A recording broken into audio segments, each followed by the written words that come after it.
আমি অনেক চেষ্টার পরও মা হতে পারছি না, তাই অনেকে আমাকে অনেক আমলের পাশাপাশি তাবিজ ব্যবহার করতে বলছেন, অনেকে কটু কথাও বলেন, কিন্তু আমি খুবই সন্দিহান গুনাহের ব্যাপারে। দয়া করে সঠিক তথ্য দিয়ে সহযোগিতা করবেন। বোন ফারজানা প্রশ্ন করেছেন, দেখুন, যে সমস্ত বোনের বাচ্চা হয় না, আমাদের সমাজে এক শ্রেণীর কুলাঙ্গার, এক শ্রেণীর খারাপ মানুষ আছে যারা ওই মেয়েদেরকে নিয়ে কটু কথা বলে, আছে না নাই? গ্রামাঞ্চলে বিশেষ করে অনেকে আছেন এই সমস্ত বোনদেরকে খোঁচা মেরে কথা বলেন। সন্তান হওয়া না হওয়া এটা কি পৃথিবীতে কোনো মানুষের হাতে? কোনো মানুষের হাতে? সন্তান দেওয়া বা না দেওয়ার মালিক কে?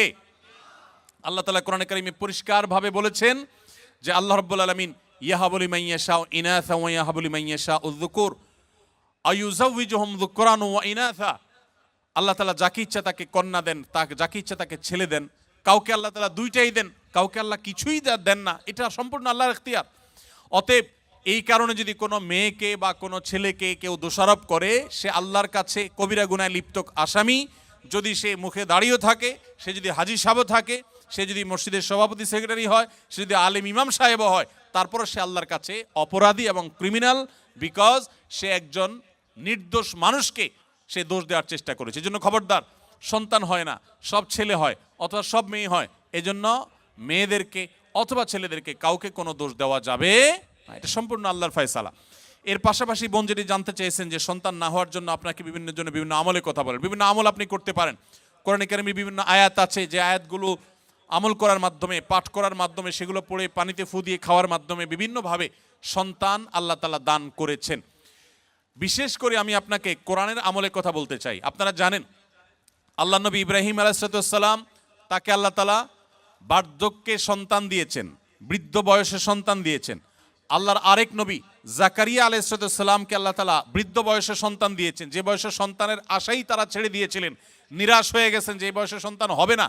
ঠিক তখন আল্লাহ তাআলা অলৌকিকভাবে সন্তান দিয়েছেন। তারা আল্লাহর কাছে সন্তান চেয়ে দোয়া করেছেন। সেই দোয়াগুলো আপনিও করতে পারেন, স্বামী স্ত্রী উভয় নিয়মিত করতে পারেন। তার ভিতরে একটা দোয়া হলো রব্বি হাবলি মিনাস সলিহিন, আল্লাহ আপনি আমাকে নেক সন্তান দান করেন। এই দোয়া বেশি বেশি পাঠ করবেন। এমনকি যাদের সন্তান আছে, আবারও সন্তান হবে সে আশা রাখেন, আপনিও আল্লাহর কাছে দোয়া করবেন, রব্বি হাবলি মিনাস সলিহিন। আমার সাথে বলেন সবাই, রব্বি হাবলি মিনাস সলিহিন। এর অর্থ হলো, হে আল্লাহ আপনি আমাকে নেক সন্তান দান করেন। মনে রাখবেন, আপনার ছেলে মেয়ে, আপনার সন্তান সন্ততি যদি নেক হয়, আল্লাহ ভীরু হয়, তাদের মধ্যে যদি আল্লাহর ভয় থাকে, তাহলে সেক্ষেত্রে এই সন্তান আপনার জন্য সবচেয়ে বেশি উপভোগ্য হবে, আপনার দুনিয়ার জীবনকে জান্নাতে পরিণত করবে, আখিরাত তো আছেই। এই জন্য নেক সন্তান আল্লাহর কাছে সবসময় কামনা করবেন। সন্তান যদি অমানুষ হয়, এর চাইতে বড় দুর্ভাগ্যের আর কিছু হতে। আমি জাপানে গিয়েছি, সেখানে দেখেছি, এখানকার কালচারও আপনারা আমার চাইতে আরো ভালো জানেন। অনেকেই আছেন একটা কুকুর সাথে নিয়ে তাদের দিন যাপন করে, আছে না নাই? আপনাদের চোখের মধ্যে পড়ে কি পড়ে না? বৃদ্ধ বয়সে একজন মানুষ একটা কুকুরের বাচ্চা, কুকুরের একটা ছানাকে নিয়ে তার দিন রাত সে পার করে দেয়, তার সব কিছু সে শেষ করে দেয় শুধু একটা কুকুরের বাচ্চাকে সাথে নিয়ে। এই জিনিসটা কি আমাদের জন্য খুব কাঙ্ক্ষিত না অনাকাঙ্ক্ষিত বলেন তো? এটা কি কাঙ্ক্ষিত? এরা কেন এরকম করে? কারণ ওই যে সন্তান সন্ততি নাতিপুতি তাদেরকে হাতের কাছে পায় না। মানুষ আদর করতে পারলে কেউ তো আর পশু আদর করে থাকতো না ভাইরা আমার। এই জন্য আপনাদেরকে আমি বলতে চাই, নিজের সন্তানকে যদি ঈমান শিখান, তাওহীদ শিখান, মনে রাখবেন পৃথিবীতে ঈমানদার কোন সন্তান তার বাবা মাকে বার্ধক্যে রেখে দূরে চিরকালের জন্য সম্পর্ক ছিন্ন করে চলে যেতে পারে। আপনারা দেখেছেন, অনেকে গত কদিন আগে নিউজ হয়েছে আমাদের দেশে, মূলধারা মিডিয়াগুলোতে উঠে এসেছে যে জাপানে অল্প সময়ের ব্যবধানে হাজার হাজার মানুষ পাওয়া গেছে যারা বাসায় মরে পচে, অনেকে আছেন যে কয়েক মাস পর জানা গেছে যে লোকটা মারা গেছেন, তারপর পুলিশ গিয়ে দরজা ভেঙে তাদেরকে লাশ উদ্ধার করেছেন। কারণ তারা একাকী থাকতেন, কেউ সাথে থাকতো না। এর চাইতে বড় বেদনার, এর চাইতে বড় যন্ত্রণার, এর চাইতে বড় কষ্টের আর কি হতে পারে যে বার্ধক্যে এসে তারা কোনো মানুষ পাবে না। আপনি যদি চান যে আপনার সন্তান সন্ততি মৃত্যুর আগ পর্যন্ত আপনার পাশে থাকবে, আপনাকে আগলে রাখবে, আপনাকে স্নেহ মমতা দিবে, ভালোবাসা দিবে, তাহলে মনে রাখবেন একমাত্র পথ তাদেরকে মুসলমান বানানো, আল্লাহ ভীরু বানানো। আপনি যদি তাদেরকে বিজ্ঞানী বানান, সায়েন্টিস্ট বানান, আপনি তাদেরকে শিক্ষিত বানান, বড় ব্যবসায়ী বানান, বড় পদাধিকারী বানান, কিন্তু ঈমান শিখান নাই, তাওহীদ শিখান নাই, তাকওয়া শিখান নাই, ইসলাম শিখান নাই, আমি শপথ করে বলতে পারি আপনার এই সন্তান আপনার বিপদের কারণ হওয়ার সমূহ সম্ভাবনা আছে। এই জন্য সন্তান নেক হোক আমরা সবাই চাই কি চাই না বলেন? তাহলে দোয়া করতে হবে। যে বোন চেয়েছেন তার জন্য এবং অন্য সবার জন্য বলছি, রব্বি হাবলি মিনাস সলিহিন, এত বেশি বেশি করে পাঠ করবেন। আরেকটা দোয়া হলো রব্বি লা তাদারনি ফারদা ওয়া আনতা খায়রুল ওয়ারিসিন। বিশেষ করে যাদের সন্তান হয় না তারা এই দোয়াটা বেশি বেশি পাঠ করবেন, রব্বি লা তাদারনি ফারদা, হে আল্লাহ আমাকে একা আপনি রেখে দিবেন না, ওয়া আনতা খায়রুল ওয়ারিসিন, আপনি সর্বোত্তম ওয়ারিস, তারপরও আপনি আমাকে নেক সন্তান দান করুন। এই দোয়ার মধ্যে সেটি চাওয়া হয়েছে। অতএব রব্বি লা তাজারনি ফারদা ওয়া আনতা খায়রুল ওয়ারিসিন, এই দোয়া পাঠ করবেন ইনশাআল্লাহ তাআলা। এর বাইরেও আরো বহু দোয়া আছে, রব্বি হাবলি মিন লাদুনকা যুররিয়াতান তাইয়্যিবা, রব্বি হাবলি মিন লাদুনকা যুররিয়াতান তাইয়্যিবা, আল্লাহ আপনার পক্ষ থেকে আপনি আমাকে পবিত্র এবং ভালো সন্তান দান করেন, ইন্নাকা সামিউদ দুআ, আপনি দোয়া শ্রবণকারী।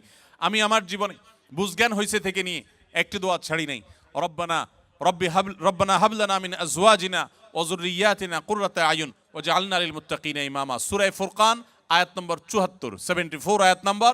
সূরার নাম হলো সূরা আল ফুরকান। এই আয়াতে যে দোয়া আছে, এখানে যারা অবিবাহিত আছেন তারা এই দোয়া এখন থেকে পাঠ করতে পারেন। আল্লাহ তাআলা নেক বা ভালো স্ত্রী যদি জীবনে না দেন তো আপনার জীবনে অনেক কিছু হওয়ার পরও সুখ শান্তি আপনি পাবেন না। সো নেক স্ত্রী এবং মেয়েদের জন্য নেক স্বামী, এই উভয় পক্ষের জন্য একই দোয়া, কমন দোয়া, আপনারা দোয়াটা পড়তে পারেন নেক সন্তানের জন্য। আমি যে বোন দোয়া চেয়েছেন, পরামর্শ চেয়েছেন, তাকে বলবো এই দোয়াগুলো আপনি বেশি বেশি পড়বেন। সূরা ফুরকানের 74 নম্বর আয়াত, এর বাইরে আরো 3টা দোয়া বলেছি, রব্বি হাবলি মিনাস সলিহিন, রব্বি লা তাজারনি ফারদা ওয়া আনতা খায়রুল ওয়ারিসিন, রব্বি হাবলি মিন লাদুনকা যুররিয়াতান তাইয়্যিবা ইন্নাকা সামিউদ দুআ। এই 4টি দোয়া নিয়মিত পড়বেন, ইনশাআল্লাহ সন্তানহীনতার কষ্ট দূর হবে। এরপরও যদি আল্লাহ না দেন তো মনে রাখবেন আল্লাহ তাআলা যা দিয়েছেন এর মধ্যে আপনার কল্যাণ আছে। সন্তান হয়েছে কিন্তু অমানুষ হয়েছে, খারাপ হয়েছে, অসুস্থ হয়েছে, বিকলাঙ্গ হয়েছে, তার চাইতে আল্লাহ তাআলা না দেওয়াটা আপনার জন্য কখনোই ক্ষতিকর নয়। এই জন্য আল্লাহর ফায়সালায় সন্তুষ্ট থাকবেন। তবে তাবিজের যে ব্যবহার, এটি সুন্নাহর খেলাফ। নবী করিম সাল্লাল্লাহু আলাইহি সাল্লাম কখনো তাবিজ দেননি, ব্যবহার করেননি। এই তাবিজের ব্যবহারে কোরআনে কারীমের আয়াত থাকলে সেটা জায়েজ কিনা জায়েজ, এটা নিয়ে ওলামাদের যে ইখতিলাফ বা মত পার্থক্য আছে, এর ঊর্ধ্বে উঠে আপনি নিশ্চিতভাবে জানতে পারেন তাবিজের ব্যবহার এটা নবী সাল্লাল্লাহু আলাইহি সাল্লামের সুন্নাহ না। বিধায় কোরআন এবং সুন্নাহ বর্ণিত দোয়া, আয়াত এগুলো পড়ে পড়ে ফু দিবেন এবং আমল করবেন ইনশাআল্লাহ তাআলা।